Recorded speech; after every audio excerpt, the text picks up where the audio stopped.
instruction we have to listen to this morning is taken from the book of Psalm. Psalm chapter 37, from verse 1 to the end.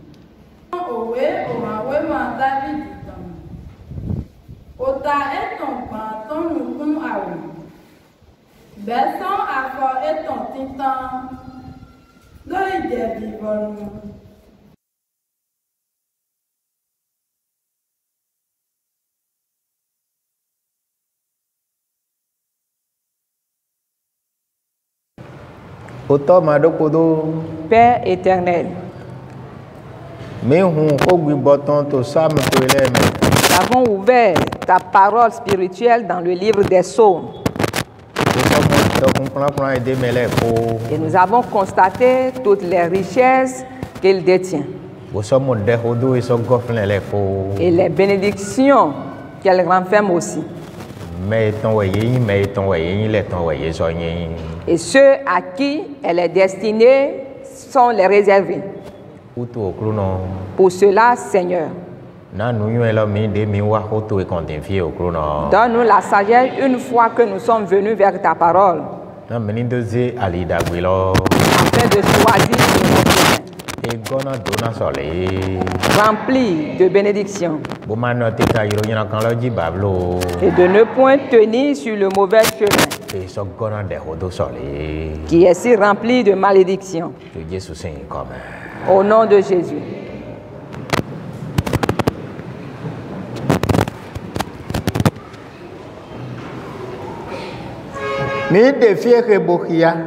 Nous avons choisi ce passage que nous avons lu.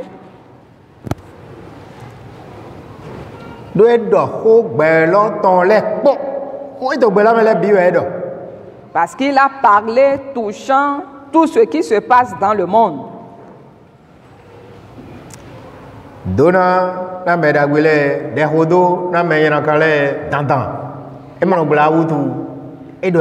La bénédiction pour les justes, le malheur pour les méchants, chacun selon sa récompense, parce que la récompense ne cesse d'arriver.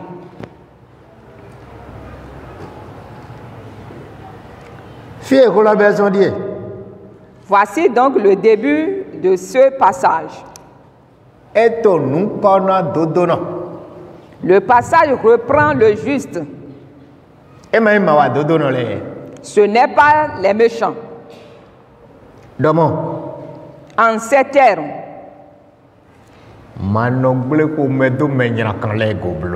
ne t'irrite pas contre les méchants. Et n'envie pas les méchants.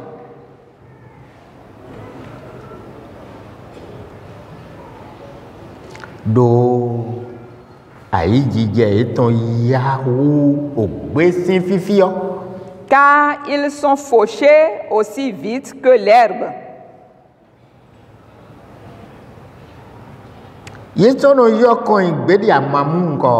Et ils se flétrissent comme le gazon vert.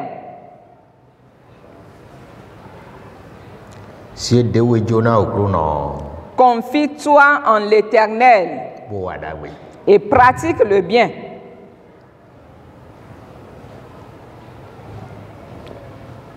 Mais de Jonah boto dabwewa okruno sato hogbere damo ara inu kundo mo menyira kan si azon bo itodo se ho nyira kan edo eti bo so mo nyira de eto wiwa po alo eton po afo eton po gbezan eton le bipo bibi de dodo nu nyira kan wiwa go anamo amo ye de ze de Jonah kruno. Celui qui se confie en l'Éternel et pratique le bien, voici donc les paroles que le Seigneur lui adresse. De tes yeux, tu verras le méchant dans tout ce qu'il fera de mauvais, l'habileté qu'il a à faire de mauvaises choses et même prospérer. Mais toi, pour toi, celui qui est juste, ne t'irrite pas contre lui et ne l'envie point. Nous, oui, ouais, attendez, il m'a dit, Dinawe, nan, nizé, walo, attendez, kogbe, attendez, pour dire, c'est un giblo. Ne limite dans aucune de ses actions au point où tu seras emporté, commencez par agir comme lui.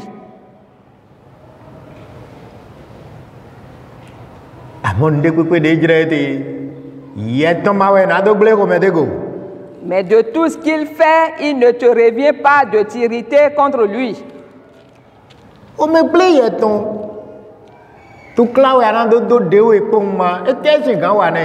Ton irritation, c'est pour te tourmenter. Qu'est-ce que cela lui pourra faire?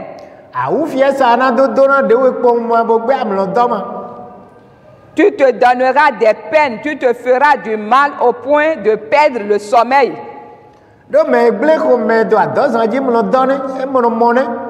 Parce que celui qui s'irrite sur sa couche ne dort pas.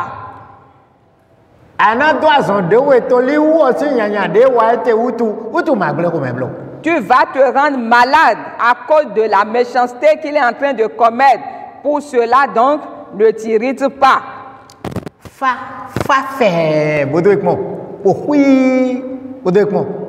Calme-toi, sois apaisé, reste tranquille et observe-le.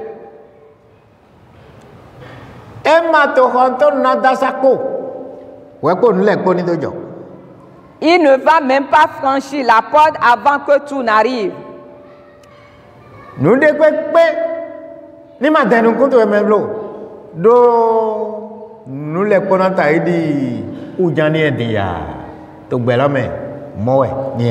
Qu'aucune chose ne tarde devant toi parce que tout va passer comme la veille d'une nuit et tu vas te dire mais est-ce que c'est déjà tout? Est-ce que c'est déjà la fin? Et c'est le mot que tiendra le juste par-dessus toute situation.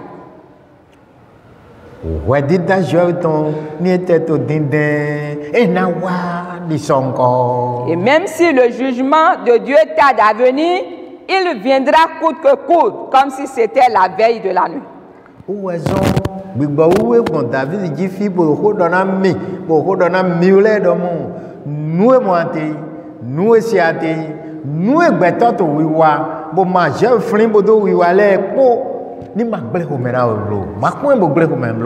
C'est pour cela l'Esprit Saint par la bouche de David nous dit, nous exhorte de ne pas tenir compte des actes des hommes, de ce qu'ils font de mauvais pour nous irriter.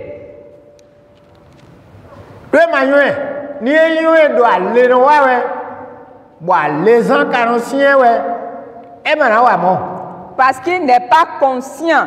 Parce qu'il s'il était conscient du jugement, du jour du jugement et de la grandeur, la terreur du jugement, il n'allait pas agir ainsi.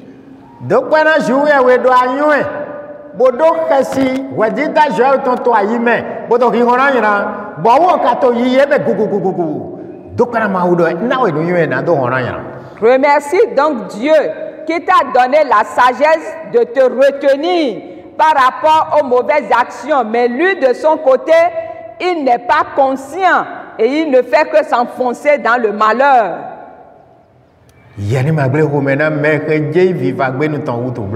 Toi, ne t'irrite pas pour celui-là qui court à sa perte.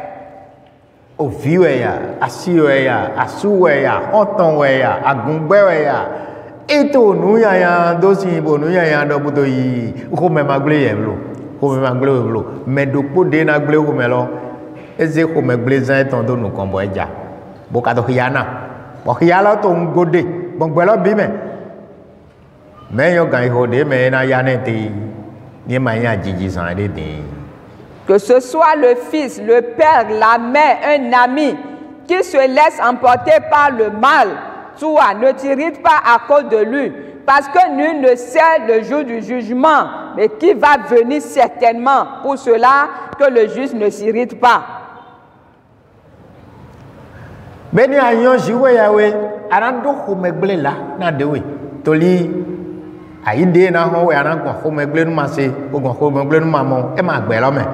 enu mewe ya akumewe ya oto mewe ya e ma gbe lo me be ko me na gble jan ti ni e me ka to ko me gble gbigbo we mo do ho de we po gbigbo we mo no se po e ko me gble no mo mo gbigbo we yi anayi me yina kan si nu e do ete nu e wa ete do to ko me gble we gbigbo we na to lara o ni gbigbo we ka tin to gbezan to me bo to ho do he we ena yona we wo ayin ko me gble ni to gbezan to me we gbigbo we no lara we to li ye to adidu do me yina kan go tu ma o ma mana mile na to gble ko me yina kan go amo mana mi na do to le vojo ho do ni e so kan bo le vojo e na do gan ni e ma wa so kan nu e wo su jiro ni e mo ne. Donc celui qui connaît Dieu doit se garder de l'irritation, parce que s'irriter, c'est se faire du mal. Parce que celui qui a en lui la colère, l'Esprit Saint de Dieu se loigne de lui. Quel avantage as-tu à avoir la colère dedans de toi et avoir l'Esprit de Dieu éloigné de toi? Parce que tout ce que l'homme fait, il y a une récompense, une rétribution qui doit venir coûte que coûte. Pour cela, la parole nous exhorte à nous garder de l'irritation. Laisse le méchant faire tout ce qu'il a à faire. Et toi, garde-toi de la colère, car le juge, celui qui va juger, lorsqu'il va se lever, prononcer le jugement, ça va être terrible.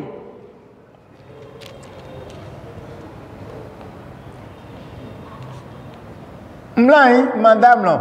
Do agoran lepo no mo atele ton no si atele ton agoran lepo agoran adi ko metu ma hun de pepe asan de pepe ji ayi ho ma do ni do amadu aya je to gbezan to me we no kru no ma yan de wa na we no gbeto e to nyina wa do go do ko me hun to kru no me do amata lo do to nu yan me ale to e da gbofo. Tu te couches, tu ne dors pas. Pourquoi? Parce que tu laisses ta vie envahie par des soucis.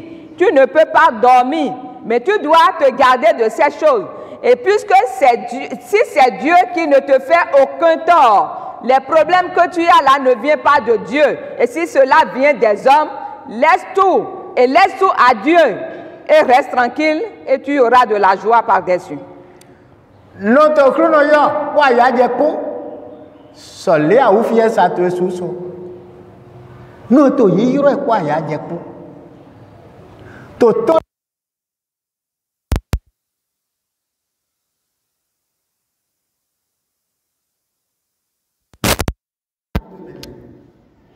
invoque simplement ton Dieu avec joie malgré l'atrocité des problèmes que tu traverses. Invoque-le, ça peut prendre du temps, mais rassure-toi et sois sûr qu'il va te répondre, que cela va venir dans peu de temps.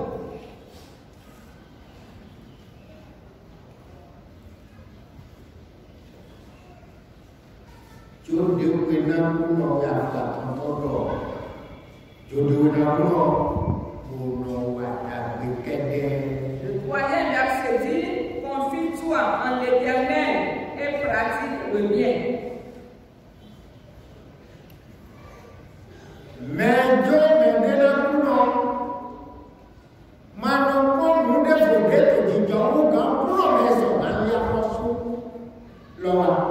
Celui qui se confie en l'Éternel ne tient plus compte des choses qui se passent, outre à celui-là qui va prendre la vengeance, qui va exercer la vengeance.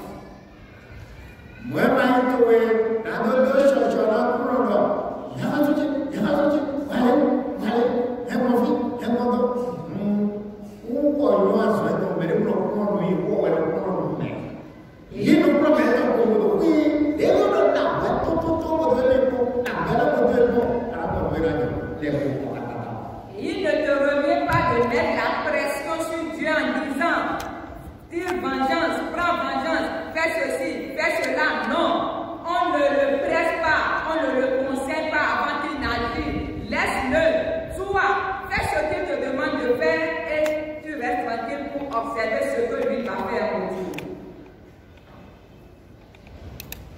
Le quatrième verset dit: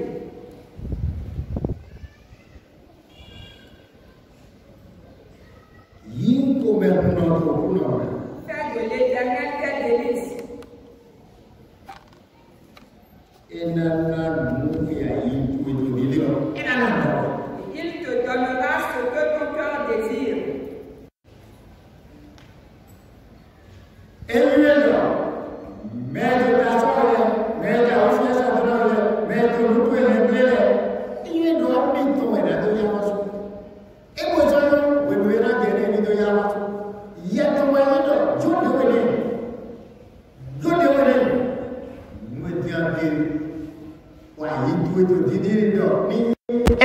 Il sait qu'il va exercer sa vengeance contre tous ceux-là qui se soulèvent contre toi, qui te font du mal.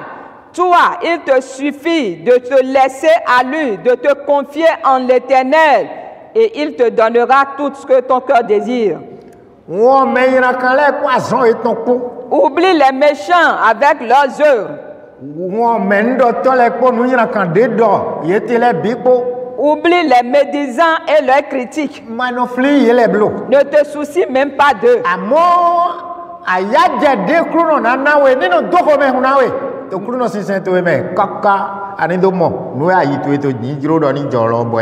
Mais réjouis-toi de la joie que l'Éternel Dieu te donnera et attends patiemment jusqu'à ce que tu vois le sort des méchants.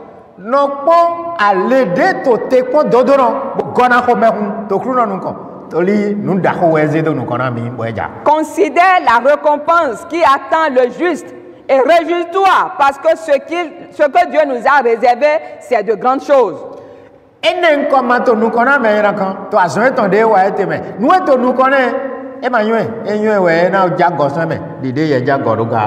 Le méchant n'a pas devant lui quelque chose de semblable à ce que toi tu as comme promesse de Dieu. S'il le savait, il allait se détourner vite de sa méchanceté.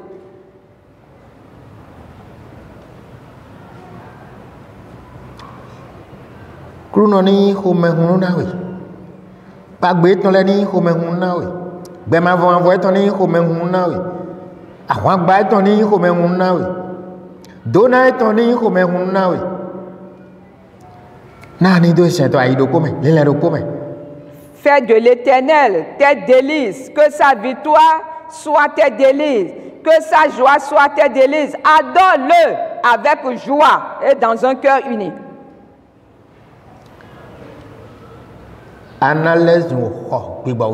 Et tu deviendras le temple du Saint-Esprit. Tu deviendras la demeure de qui? Du Saint-Esprit. La grande chose ici et dans le ciel.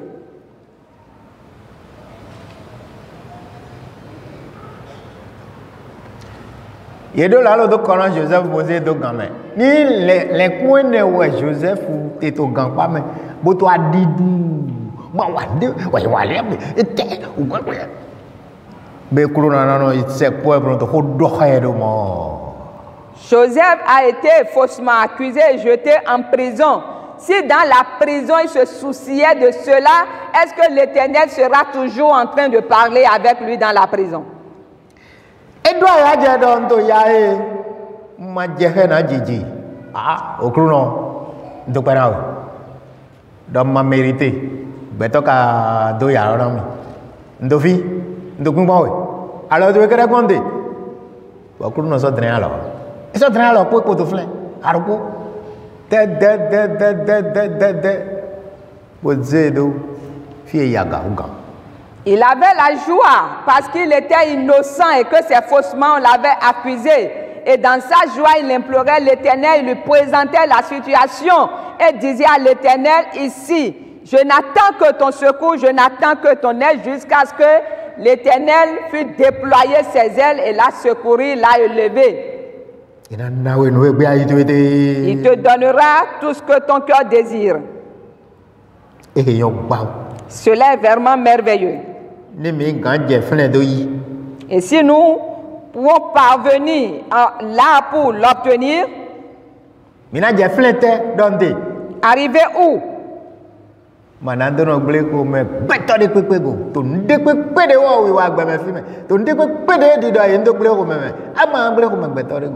À un point où nous n'allons plus nous irriter contre les gens, quel que soit ce qu'ils nous feront de mauvais. Ni ce gaï nous corame, mais non donné, ni yi etonwe, enadje, afodagweji, pour un monde d'agwe, ni maïwa, ekenwe, yekoyi, bolez no ho, et s'il est disposé à recevoir les corrections, nous allons lui apporter les corrections. Mais s'il ne veut pas, on le laisse. Et toi, puisque toi, tu es déjà à la demeure de l'Éternel, toi, tu vas garder le silence. Mais de yon Jésus le, de mina wa gondoles yon ho, bigba uwe to eramia nukuna mi, ni no me de minando, we bigba uwe na to mime, to san ati to clé. Oh, minandi, e mai mina brego me de go abi mina to me de tin yande le. Wali do nyana agawe no jete son. Fita nyana no jete son.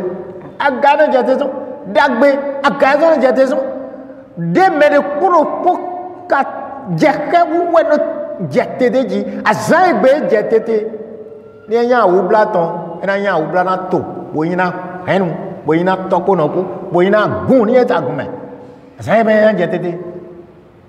Moi, ni dagbe, ye so son le to si, e jetele, e na yaje na gun, e na yaje na toko no ko, e na yaje na wendo, e na yaje na to le ta wutu.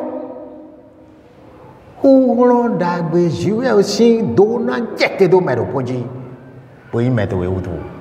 Nous qui connaissons le Seigneur, ce qui doit être notre préoccupation de tout temps, c'est comment faire pour être la demeure du Seigneur et non nous préoccuper du sort ou de ce que font les méchants. Parce que nous devons savoir que ce soit le malheur ou le bonheur, ces choses descendent du ciel. Et quand le malheur descend, le jour du malheur, ça va être un jour de tristesse pour tout le monde.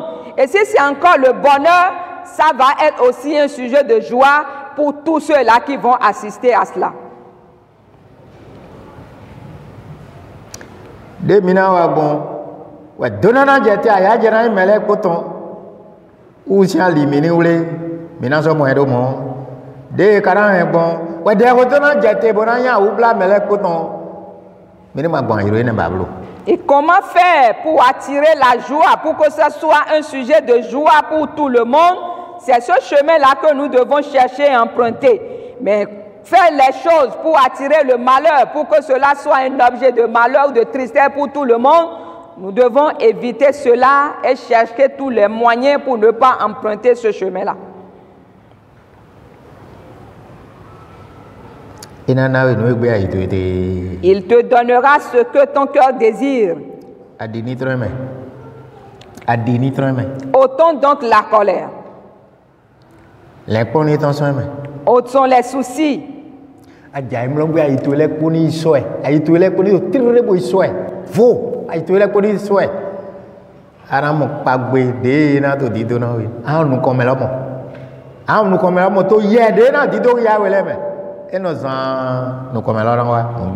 Et sur ta couche, que ton cœur soit dégagé. Laisse ton cœur ouvert et tu verras que cela va toucher également Dieu et le futur. Tu verras ce qui va se passer dans le futur. Il se rapproche de ceux-là qui ont leur cœur disposé à lui.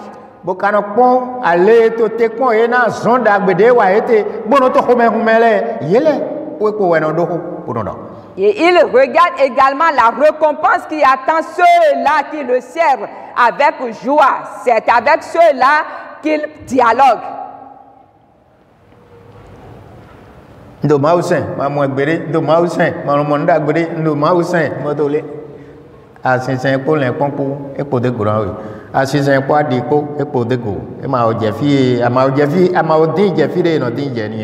J'adore Dieu, mais aucun bonheur. J'adore Dieu, mais j'ai toujours les problèmes. C'est parce que tu continues toujours de l'adorer avec des soucis dans le cœur, avec des coups qu'il te reste, et tu dois tout faire pour te débarrasser de ces choses.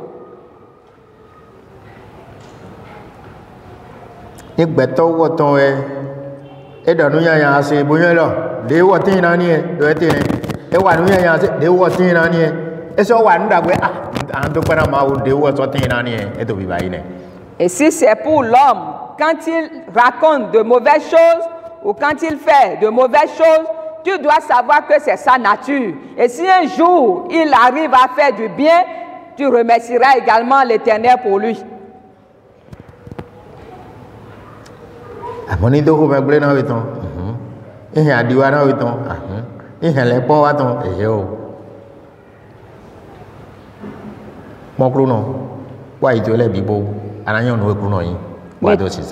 Mais te laisser emporter par la colère ou par les soucis, non, cela ne doit pas être notre vie. Mais laisse tout à Dieu, regarde le Seigneur, il fera tout.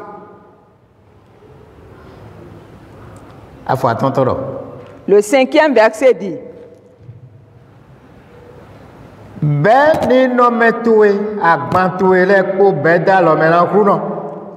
recommande ton sort à l'Éternel.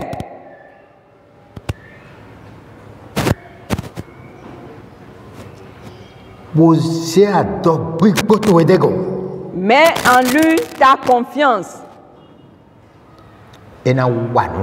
Et il agira.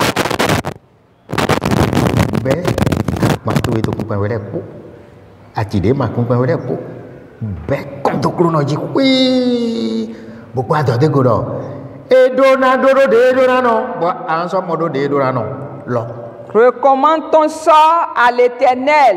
Décharge sur lui tous tes fardeaux et tu dois être sûr qu'il le fera et il te donnera la joie et tu le verras ainsi.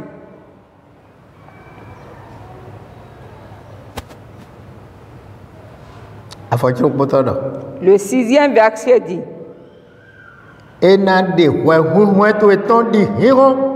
il fera paraître ta justice comme la lumière. Bonade nous adona mondi o dodono c'est son desiante nous adona monde mais ena de ton taidi o we charara mais nkoton et ton droit comme le soleil à son midi.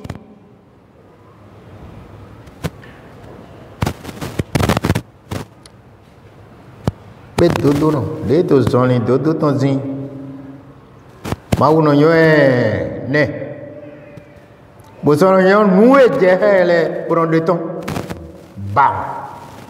le juste qui pratique la justice est reconnu par Dieu et Dieu sait également son droit qui lui rend en son temps.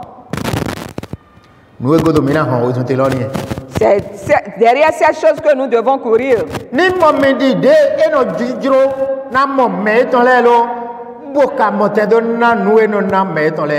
Que je sois vu devant lui comme les siens pour avoir la part qu'il a l'habitude de donner aux siens. Le juste a un droit chez lui.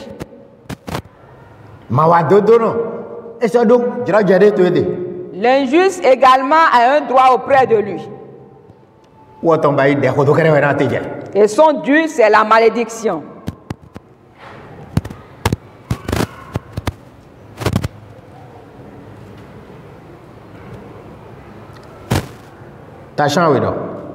Le 7e verset dit: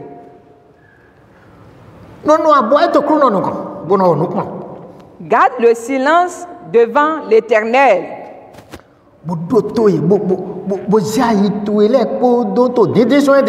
Et espère en lui. Garde le silence et espère en lui. Et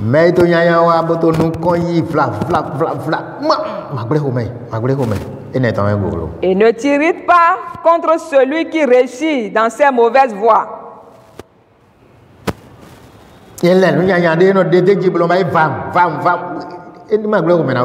Quand il décide de commettre la méchanceté, il le fait sans obstacle. Ne le considère pas, ne t'irrite pas contre lui.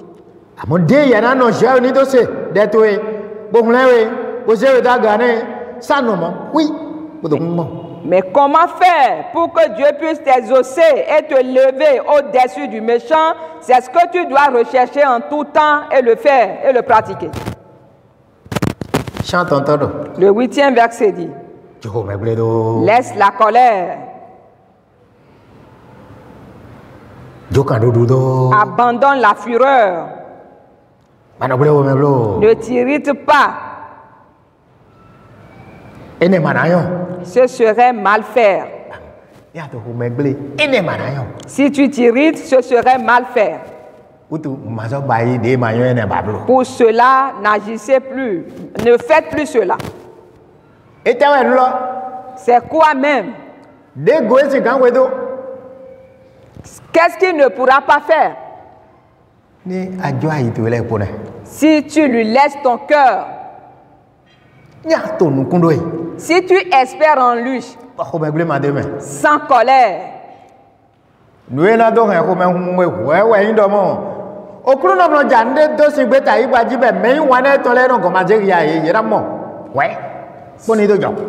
ce par quoi il te réjouira, c'est qu'il va te cacher rien de ce qu'il va entreprendre à faire sur la terre avant que cela n'arrive. Lorsqu'il a voulu détruire la terre par le déluge, il a regardé toute la terre. Il n'a vu personne parce que tous étaient pervertis parce qu'on se sue dans nos mauvaises voies.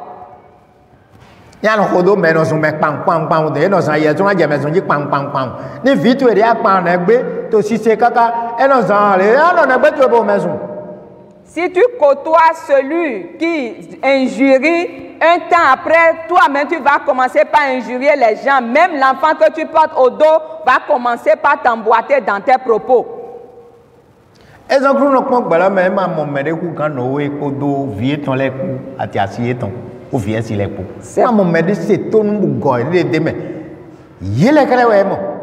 pour cela que Dieu a observé la terre et n'a vu que Noé et sa famille qui étaient disposés, qui étaient des gens qui lui obéissaient. 8 personnes de toute la terre. 8 personnes qui étaient sauvées, qui étaient dignes. C'est uniquement ces 8 personnes que l'Éternel regardait et savait que eux là étaient pour lui. Et il s'est révélé à Noé dans sa vision. Et a dit Noé, la fin du monde est devant moi, est arrêtée devant moi. Mais toi, tu as reçu grâce. Gloire soit rendue à Jésus-Christ.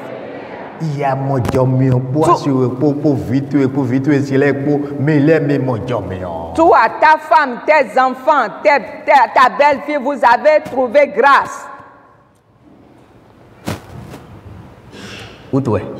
C'est pourquoi je vais te confier une œuvre. Construis donc une arche. Et voici donc la dimension de sa longueur, de sa hauteur, de sa longueur, de sa largeur.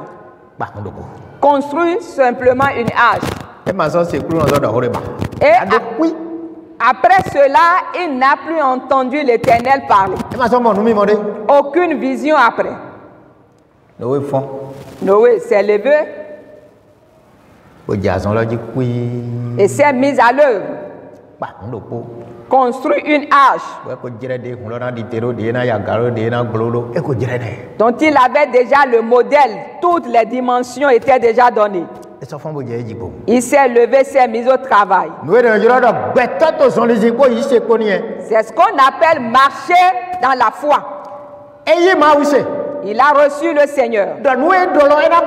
Et il sait que ce qu'il déclare, il le fait toujours. Et ce qu'il lui a confié comme tâche, il s'est levé, il s'est mis au travail.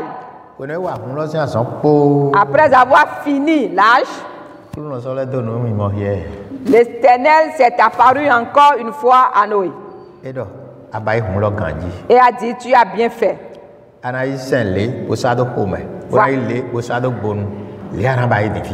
il lui a encore parlé de la peinture, de la couleur qu'il doit passer à l'extérieur et à l'intérieur.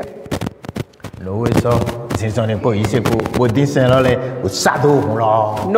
avec foi, s'est levé et a encore fait ce travail confié par Dieu. Et monsieur, mais les deux sont ici. Moi, il s'est dali. Et les deux, il y a là. Nous, ma où sont les. Et mon de dépôt. Et puis, bah, il était dit, oui. Na ma où dit de moi. Au soir, ouais. Ou tout. Et si vous entendez quelqu'un marcher par la foi, c'est qu'il ne diminue rien de ce que l'Éternel Dieu lui a confié comme tâche. Pourquoi? C'est parce qu'il doit le faire et recevoir la récompense. Ou tout, mais là, sur les saisons. Pour cela, nous aussi, nous devons marcher avec foi à travers les paroles que nous écoutons.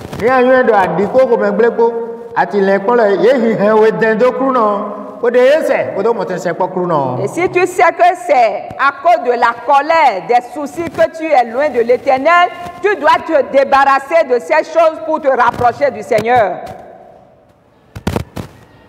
Le 8e verset dit: laisse la colère, abandonne la fureur, ne t'irrite pas, ce serait mal faire. Mais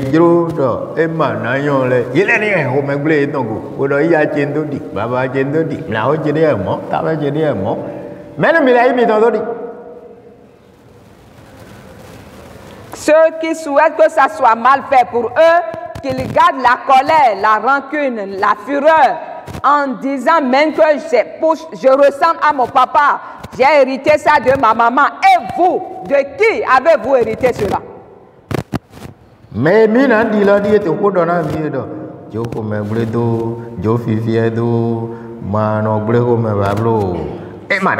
celui que nous devons ressembler, c'est lui qui nous parle en ces mots. Ne t'irrite pas, laisse la colère, abandonne la fureur, ce serait mal fait. Le 9e verset dit: car les méchants seront retranchés. Pour cela, à cause d'eux, ne t'irrite pas. Laisse-les continuer dans leur mauvaise œuvre. Ils vont jouir des fruits de leurs œuvres bientôt. Les méchants seront retranchés. Et ceux qui espèrent en l'Éternel posséderont le pays. Gloire soit rendue à Jésus pour toujours. Il a réservé de bonnes choses pour ceux-là qui espèrent en lui. Soignons donc ceux qui espèrent en l'Éternel. Et le pays sera donc notre héritage.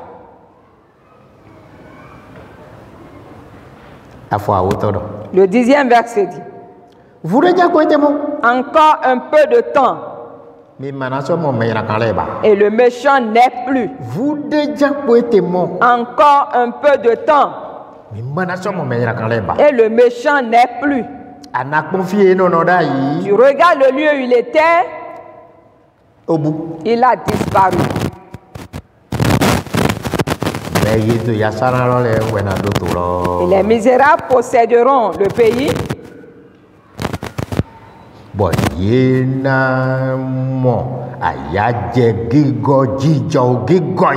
Et ils jouissent abondamment de la paix. Le 12e verset dit: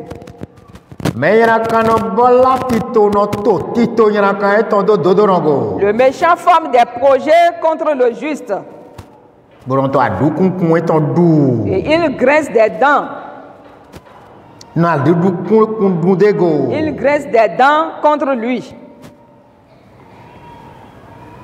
Le 13e verset dit: le Seigneur se rit du méchant, car il voit que son jour arrive.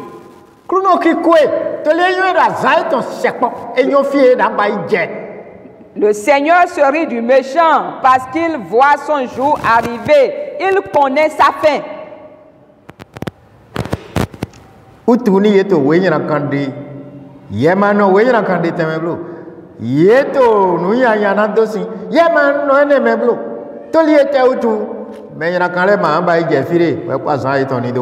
C'est pourquoi lorsqu'il forme des projets contre le juste, ne fait pas partie d'eux. Pourquoi? Quand ils sont à grincer des dents, ne sois pas parmi eux, parce qu'ils ne feront pas long feu. Et le Seigneur se rit déjà d'eux parce qu'il connaît leur fin.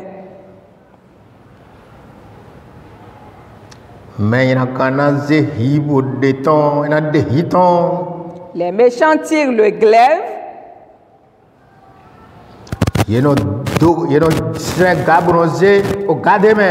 Ils bandent leur arc.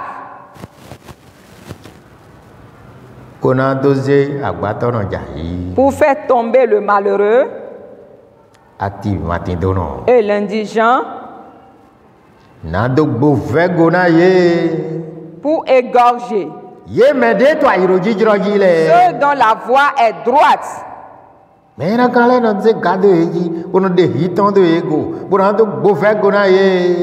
Les méchants tirent le glaive, ils bandent leur arc pour faire tomber le malheureux, pour égorger ceux dont la voie est droite.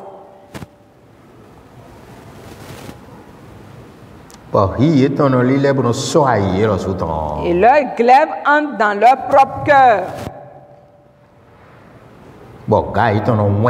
Et leurs arcs se brisent. Les arcs des méchants se briseront ainsi. Et leurs glaives entreront dans leur propre cœur.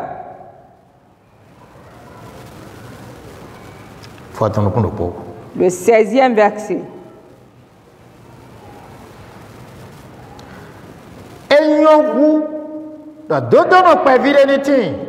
Mieux vaut peu de justes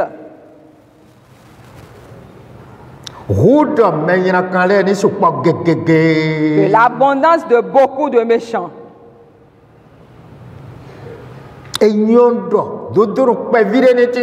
Mieux vaut le peu du juste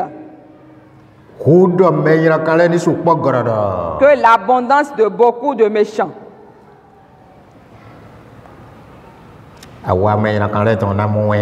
Car les bras des méchants seront brisés.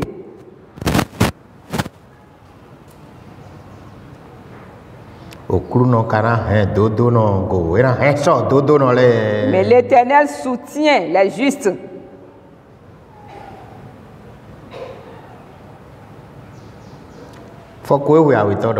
Le verset 18 dit.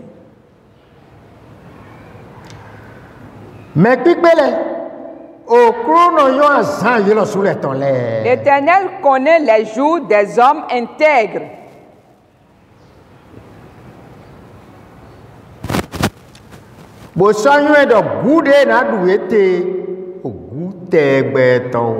Et leur héritage dure à jamais. Un héritage qui dure à jamais.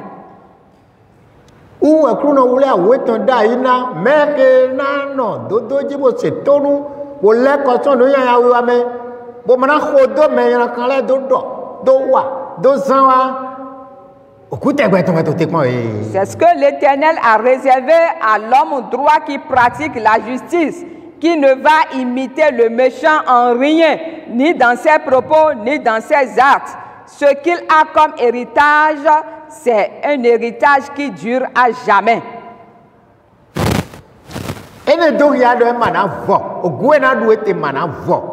Cela révèle que c'est un héritage qui va durer de génération en génération, qui ne finira jamais. C'est pour cela que nous devons mener la course, vous et moi.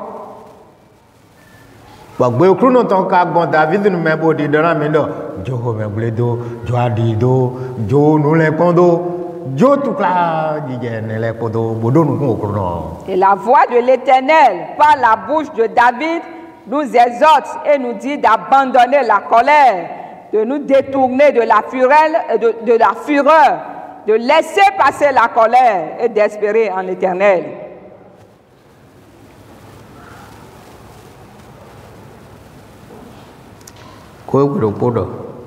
Le verset 19 dit, ils ne sont pas confondus au temps du malheur.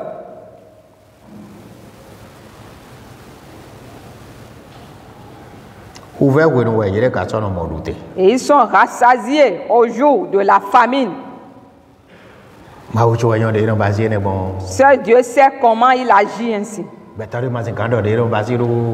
homme ne pourra maîtriser cela.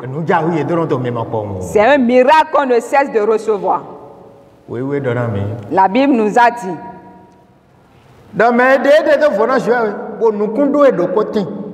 qu'il y a un homme qui s'est mis à part et qui a mis toute son espérance en l'Éternel. Et il y avait la faim. Il n'y avait pas de la nourriture.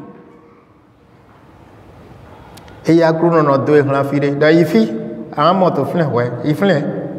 Et il finit, et non more. Idée, et il est non more.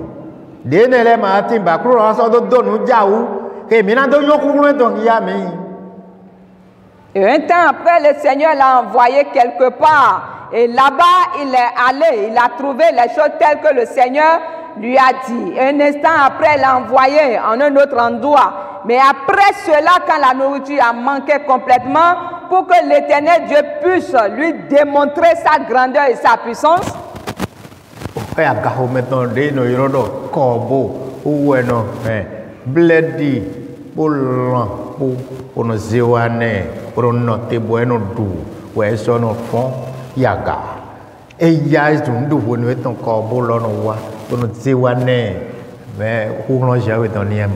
et ce sont les corbeaux qui lui apportaient la nourriture, du pain, de l'eau en son temps et de la viande qu'il attendait, qu'il mangeait. Et à l'heure encore de la nourriture, du repas, il lui apportait de nouveau chaque fois de la nourriture.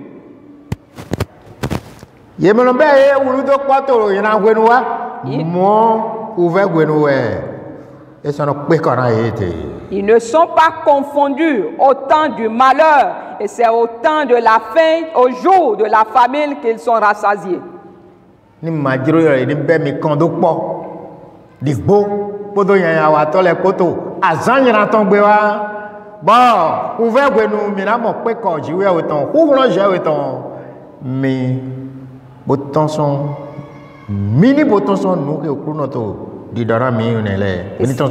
Si vous ne voulez pas être livrés à la confusion au temps du malheur comme les méchants, nous devons nous tirer de ces choses dont l'Éternel nous parle. Nous devons nous retrancher de ces choses.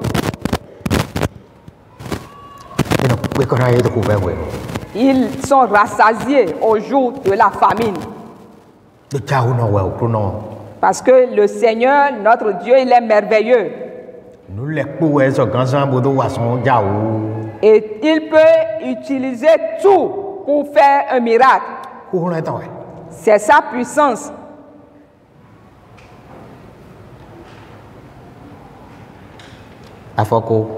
Le verset 20.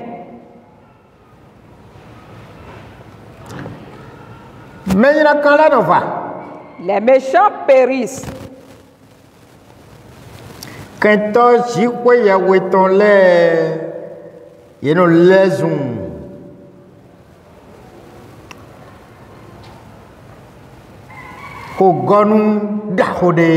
les ennemis de l'Éternel comme les plus beaux pâturages.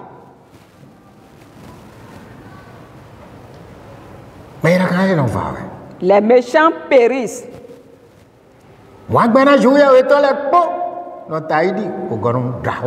Et les ennemis de l'Éternel comme des pâturages.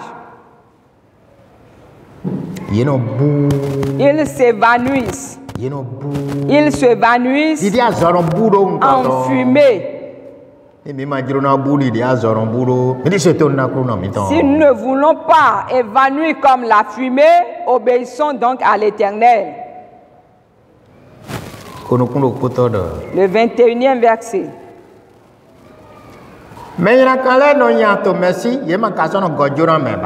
Le méchant emprunte et il ne rend pas.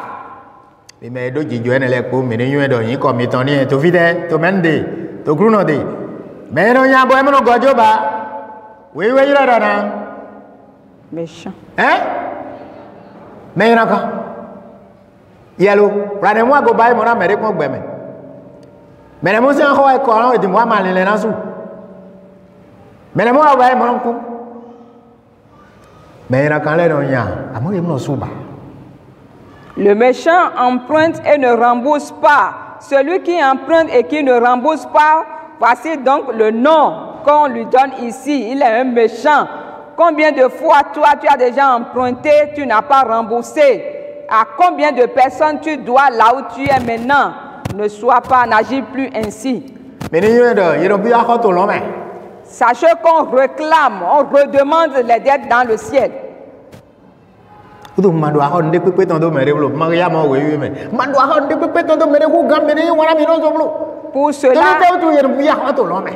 Pour cela, ne devez rien à personne si ce n'est de vous aimer les uns les autres parce qu'on demande des comptes dans le ciel.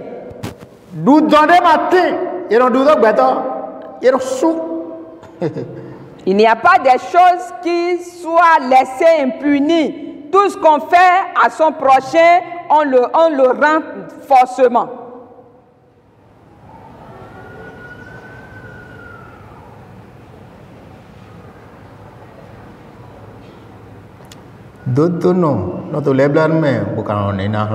Le juste est compatissant et il donne.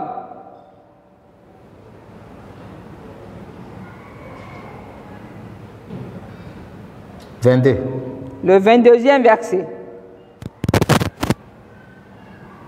Mais j'avais donné. Car ceux que bénit l'Éternel possèdent le pays.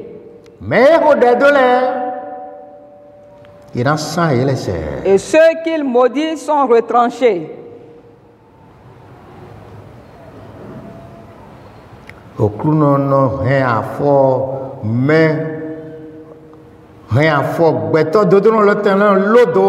L'Éternel affermit les pas de l'homme droit.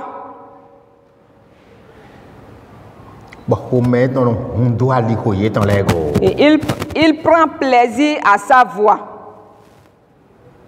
Si tu agis selon ses préceptes, il prendra plaisir à ta voix. S'il tombe, ils ne seront pas terrassés.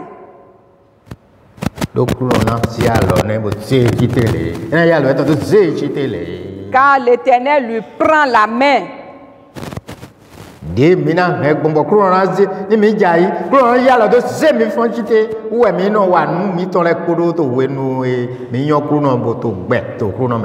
Comment faire pour que lorsque, même si nous tombons, l'Éternel Dieu nous prendra par la main?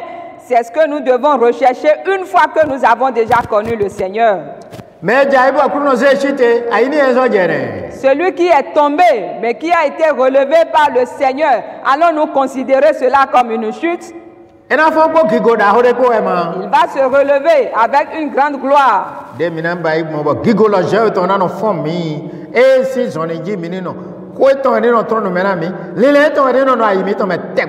Comment faire pour être relevé par le Seigneur même si nous tombons? C'est ce que nous devons rechercher. C'est à cette marche-là que nous devons nous mettre désormais. Le verset 25. J'ai été jeune. J'ai vieilli.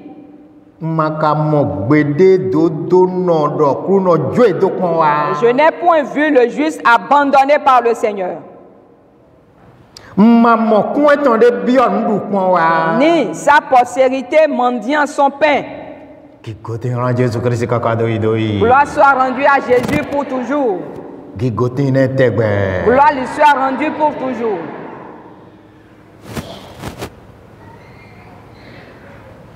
26. Le 26e verset.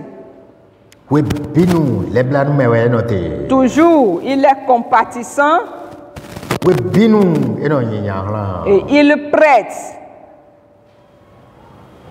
Bon, au coup, quand on l'a pour nos garantos. Et sa postérité est bénie.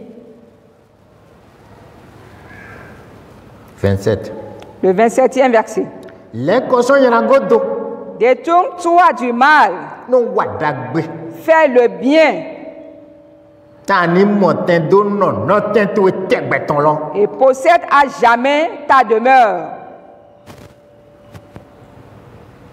Donc nous n'y wana dodo non. Car l'Éternel aime la justice Et makano beko me c'est tonne les goa. et il n'abandonne pas ses fidèles.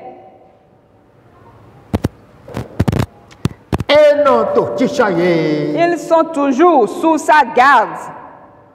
Et non to chichaye. Ils sont toujours sous sa garde. Boye kano sans kunkan me yra kan le ton c'est. Mais la postérité des méchants est retranchée. Utu ale de matin do. Yelezo me yra kan. C'est pour cela il n'y a point d'avantage à être méchant. To nu yra kan di do me, to nu yra kan wiwa me, to nu yra kan lilai me. Dans les mauvais propos que nous tenons ou dans les mauvais actes que nous posons. Todo no le ton we to na ni. Les justes posséderont le pays Bukana no me tegbe so yi. et ils y demeureront à jamais. E ko to si se po. Cela est déjà proche. Allez dodo no tonne e ko to si se po. Cette récompense du juste est déjà proche.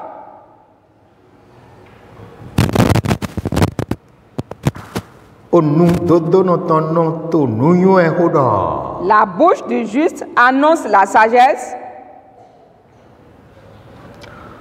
Bode to no to hwe si hodo. et sa langue proclame la justice. O se okru no e ton no to ayi hamene we binu. La loi de son Dieu est dans son cœur.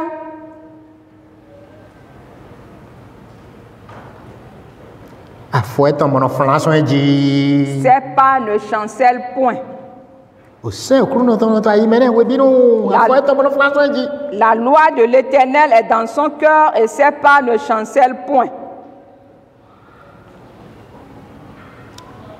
Menyina kano to nu ya wa do dodo no go. Le méchant épie le juste. Bono dede na hui. Il cherche à le faire mourir. Kuno makaron jo edo alo mene. L'Éternel ne le laisse pas entre ses mains.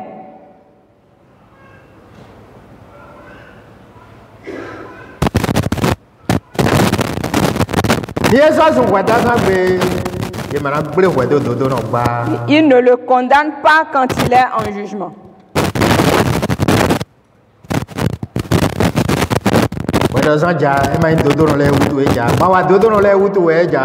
Le jour du jugement vient, pas pour les justes, mais c'est à cause des méchants.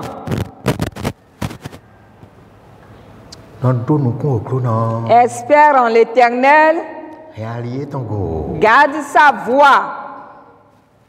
Et il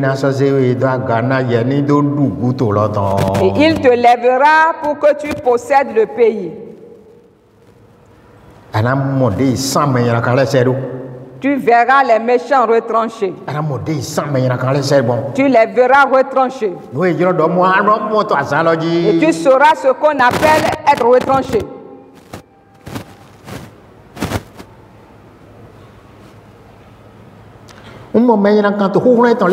J'ai vu le méchant dans toute sa puissance.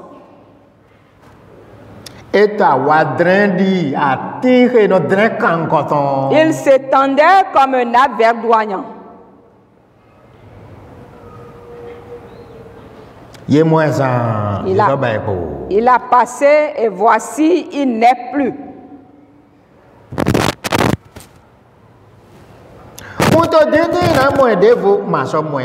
Je le cherche et eux, ils ne se trouvent plus.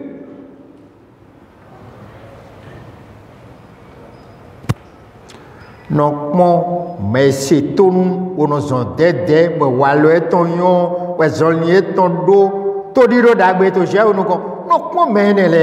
Observe celui qui est intègre et regarde celui qui est droit.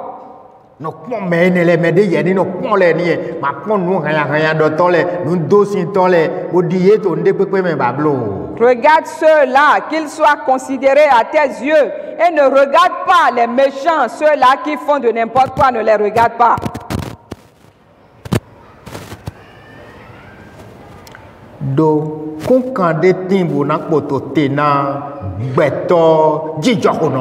Car il y a une postérité pour l'homme de paix. Il y aura une postérité pour les hommes de paix. Mais pour les autres, ils seront retranchés totalement. Gloire soit rendue à Jésus-Christ pour toujours.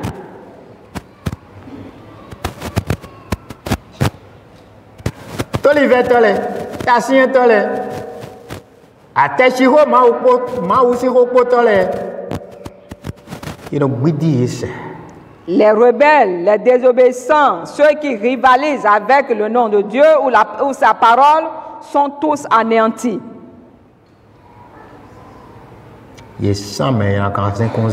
La postérité des méchants est retranchée.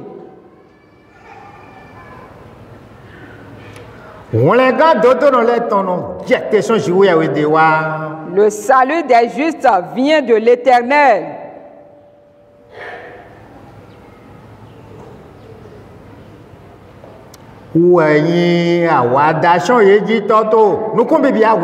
Il est leur protecteur au temps de la détresse.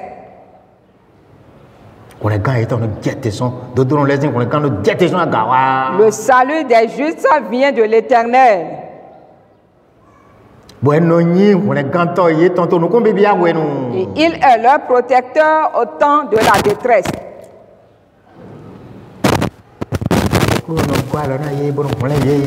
L'Éternel les secourt et les délivre.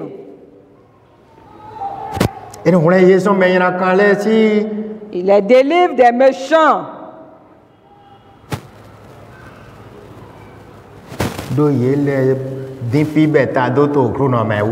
Il les délivre des méchants et les sauve parce qu'ils cherchent en lui leur refuge. Si nous désirons un refuge en notre Dieu,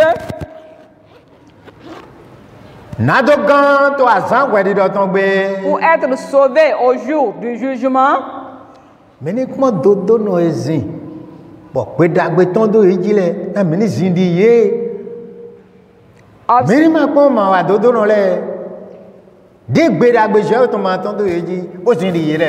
observons les justes qui ont marché et qui ont reçu l'approbation de l'Éternel et non pas les méchants qui ne marchent pas selon la voie de l'Éternel.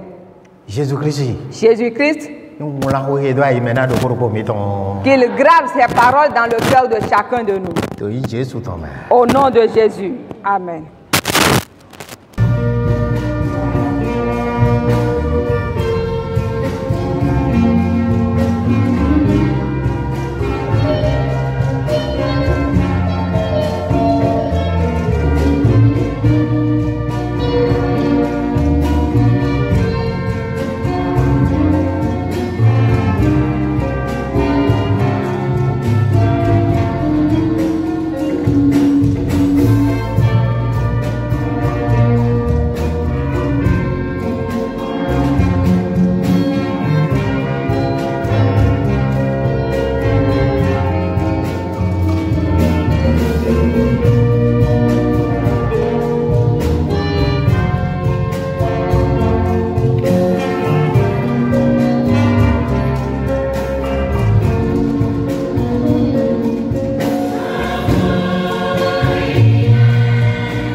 Jésus Christ pour les grands tombés. Au nom de Jésus-Christ le Sauveur. Akolo mando kodo. Roi éternel. Miko se wotowe. Nous avons déjà écouté ta parole. Boyi renda yimitome. Les avons gardés dans nos cœurs. Nado wadide ajrodo. Pour agir selon ta volonté. Que nous ne manquions pas la force de faire ta volonté. Après avoir écouté ta parole, la bénédiction que reçoivent ceux qui t'écoutent, c'est qu'ils sont guéris de leur maladie. Ils possèdent désormais la santé. Que tous les malades venus ici qui ont écouté ta parole soient guéris. Au nom de Jésus, que les démons qui rendent malades sortent de la vie de ceux-là qui sont possédés. De la vie de ceux-là qu'ils ont possédés. Accorde-nous la santé, Seigneur. Parce que nous allons la mettre à ton service. Que la santé soit la part de chacun. Combat les maladies pour nous. De la vie de nos enfants, de la vie de nos femmes, de la vie de nos hommes, de la vie de nos bergers. Seigneur Jésus, jette ton regard sur notre nation. Combat les mauvaises choses, Seigneur, pour nous. Bénis cette nation. Bénis ton église. Bénis tous nos chefs, Seigneur. Et donne la sagesse et l'intelligence. Donne la sagesse à ton église. Afin de faire ta volonté sur la terre comme elle est faite aussi. Pour hériter la vie éternelle. Au nom de Jésus-Christ le Sauveur. Amen. Alléluia. Alléluia. Alléluia. Alléluia. Alléluia. Jésus Christ.